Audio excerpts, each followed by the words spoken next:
12 సంవత్సరాల క్రితం నన్ను ఒకసారి ఇట్లా కాలర్ బట్టి అడిగారు, ఎందుకురా మా గ్రామానికి వచ్చావు అని.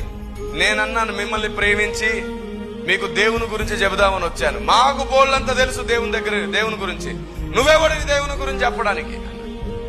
నాకు తెలిసిన దేవుని గురించి నీకు తెలియదు, ఆయన ప్రేమను చెబుదామని వచ్చాను. అప్పుడు అతను అన్నాడు, నువ్వు మతాన్ని మార్చడానికి వచ్చావు. నేనన్నాను, మతాన్ని మార్చడానికి రాలేదు, అసలు మతం అంటే ఎలా ఉంటది అని అడిగాను. మీరు చెప్పండి, మతం అంటే ఎలా ఉంటది? మతం కనబడుతుందా? మతం వినబడుతుందా? మతానికి రంగుందా? మతానికి రుచి ఉందా? మతం పొట్టిగా ఉంటుందా, పొడువుగా ఉంటుందా, సన్నగా ఉంటుందా, లావుగా ఉంటుందా? మతం ఎలా ఉంటుంది?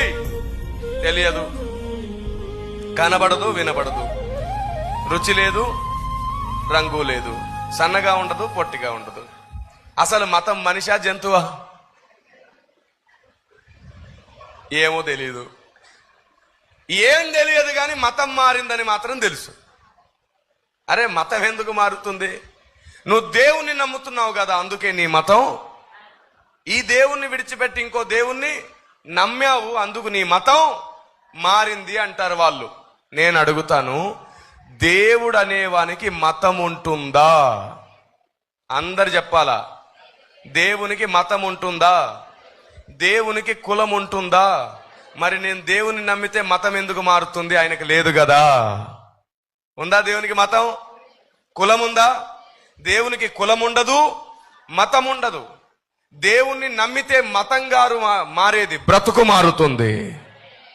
ఇప్పటి వరకు ఏ మతం ద్వారా గాని, ఏ కులం ద్వారా గాని, ఏ రాజకీయ పార్టీ ద్వారా గాని, ఏ పోలీస్ వ్యవస్థ ద్వారా గాని, ఏ సేవా సంస్థల ద్వారా గాని దొంగలు మారలేదు, వ్యభిచారులు మారలేదు, నరహంతకులు మారలేదు, శాడిస్టులు మారలేదు, మంత్రగాళ్ళు మారలేదు, ప్యాకాటగాళ్ళు మారలేదు, లంచగుండులు మారలేదు, నరహంతకులు మారలేదు, నరమాంస భక్షకులు మారలేదు.